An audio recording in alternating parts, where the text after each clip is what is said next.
Pressure cooker లో mutton pulao ఎంత simple గా చేసుకోవచ్చో పర్ఫెక్ట్ గా జ్యూసీగా చాలా బాగా వస్తుంది. ఇలా ట్రై చేయండి.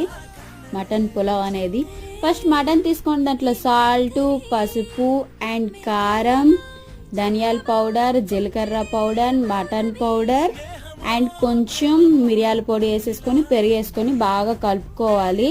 తర్వాత కొంచెం పచ్చిమిర్చి, నిమ్మకాయ పిండుకొని ఒక 15 మినిట్స్ మ్యాగ్నేట్ చేయాలి. తర్వాత స్టవ్ పెట్టుకొని ప్రెషర్ కుక్కర్ పెట్టుకొని ఆయిల్, గీ వేసేసుకొని బిర్యానీ స్పైసెస్ అన్ని వేసేసుకొని పచ్చిమిర్చి, ఆనియన్స్, అల్లం వెల్లుల్లిపాయ పేస్ట్ వేసుకొని మ్యాగ్నేట్ చేసుకున్న ఈ మటన్ అనేది వేసేసుకొని బాగా ఉడకనివ్వాలి. ఒక 3 విజిల్స్ అయినా రానివ్వాలి. కొత్తిమీర వేసేసుకొని ఒక 3 విజిల్స్ వస్తే సరిపోతుంది. బాగా పర్ఫెక్ట్గా కుక్ అవుతుంది.